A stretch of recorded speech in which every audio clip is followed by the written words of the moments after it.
తాకట్లో ఉన్న మీ బంగారాన్ని విడిపించి ఆ రోజు ఆన్లైన్ రేటుకి కొంటాం. Sharma gold company. నమస్కారం అండి. సుమన్ టీవీ ప్రేక్షకులందరికీ శ్రీ పరాభవనామ సంవత్సర యుగాది శుభాకాంక్షలు.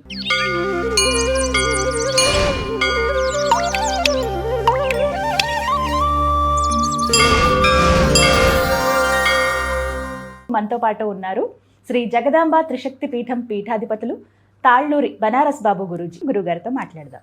గురుగారు నమస్కారం అండి. శ్రీమాత్రే నమః. శ్రీమాత్రే నమః. ముందుగా మీకు పరాభవనామ సంవత్సర యుగాది శుభాకాంక్షలు అండి. మీకు కూడా అమ్మా. చాలా సంతోషం గురుగారు. ఉగాది ఎప్పుడు చెప్పినట్టే మాకు తెలిసినంత వరకు చక్కగా ఉగాది పచ్చడి చేసుకోవటం. అది ఏమిటంటే చిన్నప్పటి నుంచి అమ్మ వాళ్ళు అలా అలవాటు చేశారు. ఉగాది అంటే ఇది మన సాంప్రదాయం, ఇది ఇలా చేసుకోవాలి. కొంతమంది రంగురంగులు ముగ్గులు అవి వేసుకుంటారు కొత్త సంవత్సరం అని చెప్పి. ఇక సాయంత్రం అయ్యే కొద్దీ పంచాంగ శ్రవణానికని దగ్గరుంటే గుళ్ళకి వెళ్తారు, లేదంటే ఇంట్లోనే ఈ విధంగా చూడడం అనేది చూస్తూ ఉంటాం. అసలు శాస్త్రోక్తంగా ఉగాదిని ఏ విధంగా జరుపుకోవాలి, ఏమైనా నియమాలు ఉంటాయి, ఆ రోజు ఏ దైవారాధన చేయాలి, పిండి వంటలు కూడా చాలా విశేషంగా వండుతుంటారు ప్రాంతం బట్టి. ఇలా వీటన్నిటి గురించి మాట్లాడదాం గురుగారు. ఎలా చేసుకోవాలో చెప్తారా? ఆదిత్యాయ చ సోమాయ మంగళాయ బుధాయ చ గురు శుక్ర శనిభ్యచ్చ రాహవే కేతవే నమో నమః. కొత్త తెలుగు సంవత్సరం మనకి ఇదే నూతన సంవత్సరం. ఆంగ్ల సంవత్సరానికి తెలుగు సంవత్సరానికి తేడా ఏమిటయ్యా అంటే, తెలుగు సంవత్సరానికి కొత్త మామిడి పళ్ళు, మామిడి కాయలు అనేటువంటివన్నీ మనం వింటూ ఉంటాం. మామిడి పూత, కొత్త ఆకులు చిగురించడం, కొత్త వేప పువ్వు పూయటం, ప్రకృతిలో అనేక రకాలైనటువంటి కొత్తదనం కనిపించటం. అందువలన మన ఋషులు ఈ ఉగాదిని కొత్త సంవత్సరంగా మనం జరుపుకోవాలి. ప్రకృతిలో కొత్తదనం వచ్చింది కాబట్టి ఇంటిలో కూడా కొత్తదనాన్ని ఆస్వాదన చేసుకోవాలి అని నేర్పారు మన పూర్వీకులు. ఆంగ్ల సంవత్సరానికి వస్తే ఈ పద్ధతి ఉండదు. మీకు ప్రకృతిలో ఏమీ కనిపించదు, నిత్యము ఉండేటువంటి పద్ధతే ఉంటుంది. అయితే ప్రకృతిలో మార్పు కనిపించదు, కానీ మనుషుల్లో మార్పు మాత్రం బాగా కనిపిస్తుంది ఆంగ్ల సంవత్సరంలో. ఎవరి స్థితిని వాళ్ళు కోల్పోయి తిరుగుతూ ఉంటారు. ఉండకూడని ప్రదేశాల్లో తినకూడని పదార్థాలతో రకరకాలుగా ఉంటూ ఉంటారు. ఇలా అంటున్నానని బాధపడకూడదు ఎవరు కూడా. జరుగుతున్న వాతావరణానికి మాకు కూడా బాధ కలుగుతోంది. మనకి ఉగాదిని జరుపుకోవాలి అతి గొప్పగా ప్రతి ఇంట్లోనూ కూడా అని మీరు అడిగినందుకు కానీ నేను ఇంత వివరణ చెప్పడం జరుగుతోంది. ఎందుకంటే అసలు ఇది మనకి యుగ యుగాల నుంచి వస్తున్నది కాబట్టి యుగాది ఉగాదిగా మారింది. మీకు ఉగాదికి ముందర పెద్ద పండుగ అంటే ఒకటే ఒకటి ఉన్నదమ్మా, అదే శివరాత్రి. శివరాత్రి రోజున ఏం జరిగిందమ్మా ఈ సృష్టిలో, ఈ ప్రపంచంలో ఏం జరిగింది అంటే, అప్పటిదాకా ఉన్న ఒక మనిషి ఒక లింగాకారంగా మారాడు. పరమేశ్వరుడు అప్పటిదాకా ఉన్నటువంటి వ్యక్తి ఒక లింగాకారంగా మారి ఆది మధ్య అంతము అనేటువంటి స్థితి లేకుండా సర్వము తానై ఉన్నటువంటి వ్యక్తి. అందుకని కొన్ని చోట్ల శివరాత్రిని కొత్త సంవత్సరంగా భావించేటువంటి అలవాటు కూడా ఉన్నది. పరమేశ్వరుడే ఆ విధంగా ప్రపంచంలో కొత్తగా కనిపించాడు కాబట్టి. అందుకనే మనం కూడా నిటారుగా పెరగటానికి కారణం ఆ శివలింగం కూడా నిటారుగానే ఉంటుంది. అందుకనే శిరస్సుని శివలింగంతో భావన చెయ్యండి అని వేదం చెప్పింది. మీరు శిరస్సు మీద ఏవి పోసినా కింద పడిపోతాయి, శివలింగం మీద మీరు ఏది పోసినా కింద పడిపోతుంది. కాబట్టి ఆ యొక్క పరమేశ్వరుడు నీ శిరస్సు నందు ఉన్నాడు. కాబట్టి నీవే పరమేశ్వరుడుగా ఇంటి యజమానిగా ఉండి నీ ఇంటి సంప్రదాయాన్ని పిల్లలకు నేర్పటంలో యుగాది నుంచి యుగముల నుంచి వచ్చుతున్నటువంటి యుగాదిని, ఉగాది అనే పేరు మారింది కాలాంతరంలో. ఆ ఉగాదిని ఎలా చక్కగా జరుపుకోవాలి మీరు మంచి ప్రశ్న వేశారమ్మా. నేటి యువత ఇది తెలుసుకోవాల్సిన అత్యంత ముఖ్యమైనటువంటి, ఎందుకంటే కాలంలో గత 2 జనరేషన్స్ మధ్య గ్యాప్ వచ్చేసరికమ్మా సమాచార లోపం ఏర్పడి ఇప్పుడు పిల్లలు ఎందుకు చెయ్యాలి, ఏంటి చేస్తే ఉపయోగం ఏంటి, మాకు అంతా సైన్స్ ఉంది కదా అనేటువంటి క్వశ్చన్లు చాలా ఇళ్లల్లో వచ్చేస్తున్నాయి ఇప్పుడు.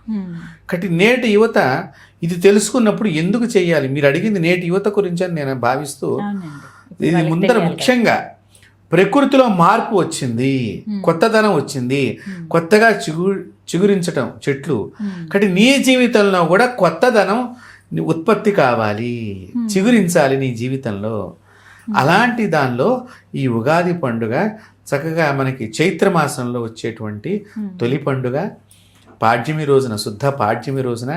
ఈసారి మనకి గురువారం ఉత్తరాభాద్ర నక్షత్రంలో వస్తుందమ్మా. పరాభవ అనేటువంటి నామ సంవత్సరం ఇది.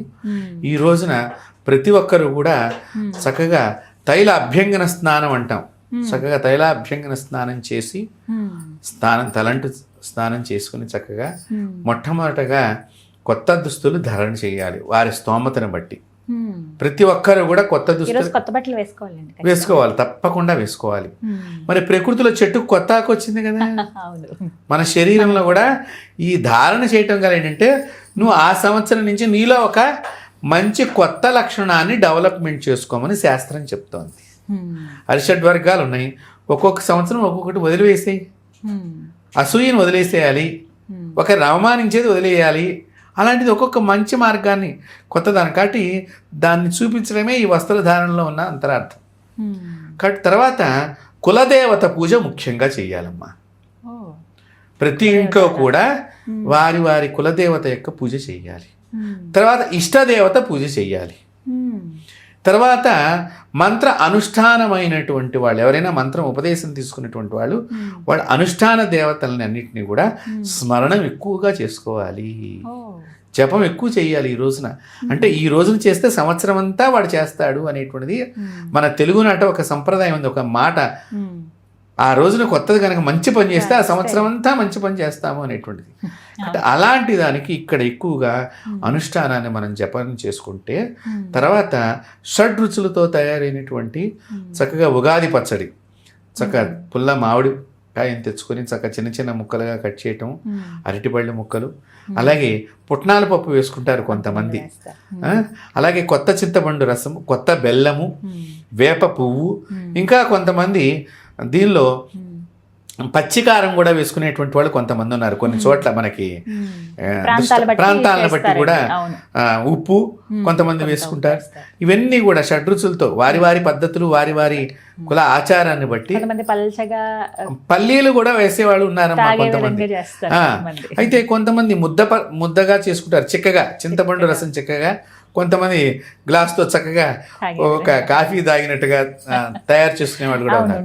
ఈ పచ్చడిని తయారు చేసిన తర్వాత భగవంతుడికి నివేదన చేసిన తర్వాత ఈ ఉగాది పచ్చడి తిన్న తర్వాతనే ఆ రోజు మరొక వస్తువు కడుపు లోపలికి వెళ్ళాలి తప్ప ముందరగా ఏది వెళ్ళకూడదు. అంత నియమం ఉన్నది. ఇప్పుడు మరి పూర్వం అన్నగతి ప్రాణాలు అనేవారు, ఇప్పుడు కాఫీ గతి ప్రాణాలు అయినాయి.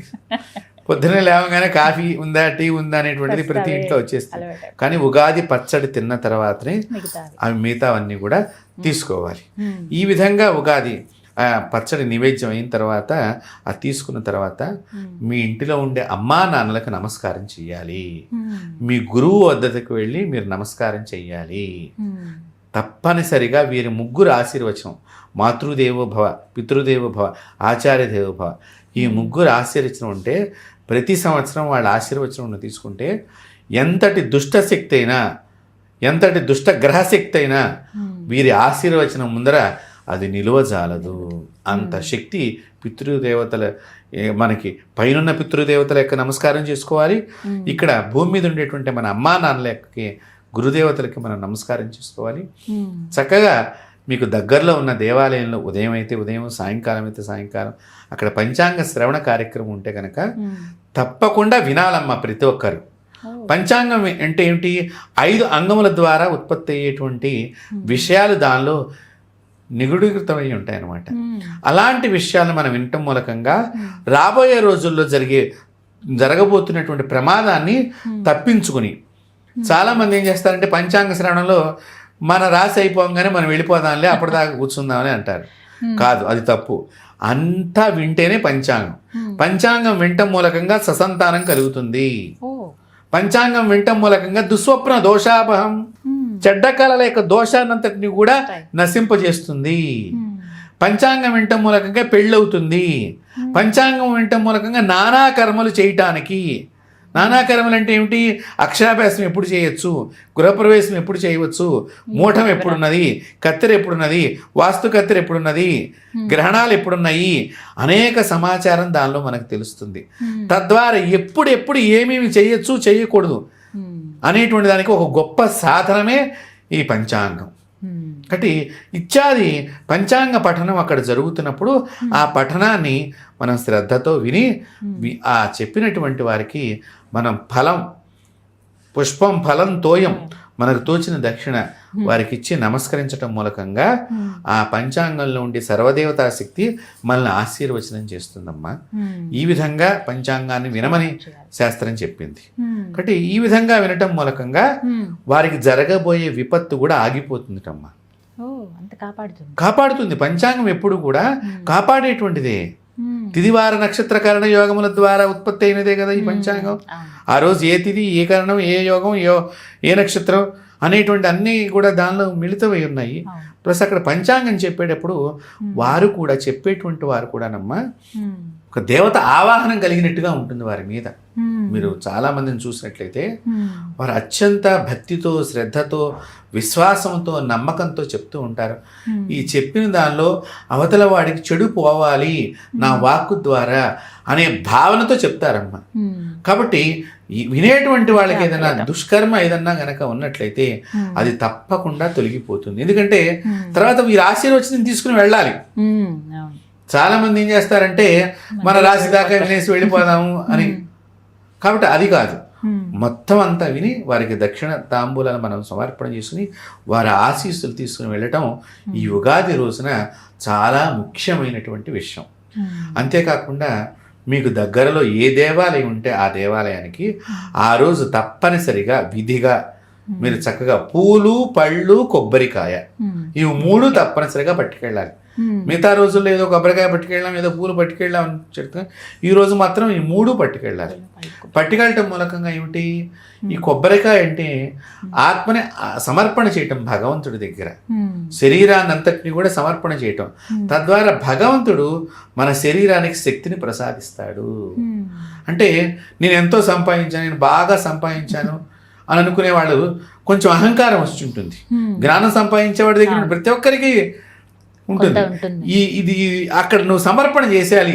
ఈ అహం అనేటువంటిది భగవంతుడి పాదాల దగ్గర సమర్పణ చేసినప్పుడు నీకు ఆయన దగ్గర నుంచి మళ్ళీ ఆశీస్సులు వచ్చి మళ్ళీ మరింతగా మంచి వృద్ధిలోకి రావడానికి ప్రతి ఒక్కరూ దేవాలయానికి తప్పనిసరిగా ఉగాది రోజు వెళ్ళాలమ్మా. ఇది అలవాటు చేసుకో. ఈ విధంగా మనం ఉగాది రోజున చక్కగా జరుపుకొని మన ఇంటికి తోబుట్టుల్ని పిలుచుకోవటము, చక్కగా వారికి ఏమన్నా మనం సత్కారాలు చేయాలనుకునేవన్నా, ఏదన్నా పిల్లలకి, ఆడపిల్లలకి కానీ బావగారికి కానీ ఏదన్నా దగ్గరలో ఉంటే వెళ్ళొస్తూ ఉంటారు కొంతమంది. కాబట్టి అలా వెళ్ళొచ్చిన వాళ్ళకి మనం ఉత్తి చేతులతో పంపించకుండా ఉన్న దానిలో తగు విధంగా వారికి ఇచ్చి పంపించినప్పుడు వారి ఆనందంతో వెళ్ళటం మూలకంగా మన ఇంట్లో ఆనంద సిద్ధి కలుగుతుంది. అదే యుగాల నుంచి మన పెద్దలు నేర్పింది, అది మనం మర్చిపోయినాము. దయచేసి మీరు అడిగింది నేటి యువత ఇది గనక తెలుసుకున్నట్లయితే అన్యోన్య దాంపత్యం వాళ్ళ ఇంట్లో వర్ధిల్లుతుంది. అన్యోన్య దాంపత్యం ముఖ్యంగా ఈ పంచాంగ శ్రవణం వింటే, ఇందాక కూడా నేను చెప్పాను, పంచాంగం వినటం మూలకంగా మీకు దోషాలన్నీ తొలగిపోతాయి. ఏ దోషం ఉన్నది ఈసారి అని మీరు తెలుసుకుంటారు. ఆ రోజున విన్నటువంటి వాళ్ళు దోష నివృత్తి మార్గానికి వెడతారు. వెళ్ళినప్పుడు అయ్యో నాకు సంతానం ఇంతవరకు కలగలేదు, వారు చెప్పారు ఏదైనా పూజ చెప్తే అది చేసుకుంటే సంతానం అవుతుందనే భావన మీలో కలిగేటువంటిదే కలిగించేటువంటి శక్తి ఉగాదికి ఉన్నది. కాబట్టి నేటి యువత ఈ విధంగా ఉగాది కార్యక్రమాన్ని జరుపుకోవాలని చెప్పి మీరు అడిగినటువంటి చక్కని ప్రశ్నకి ఆ భగవంతుడు వీరందరి యొక్క మనసుల లోపలికి వెళ్ళి చక్కగా ఈ ఉగాదిని యుగయుగాల నుంచి ఎలా వస్తుందో అలా సంప్రదాయబద్ధంగా జరుపుకునేటువంటి భాగ్యాన్ని వారందరికీ కలగజేయాలని చెప్పి నేను ఆ భగవంతుని ప్రార్థిస్తున్నాను. చాలా చక్కగా వివరించారు గురువుగారు. ధన్యవాదాలండి. నమస్తే అమ్మా.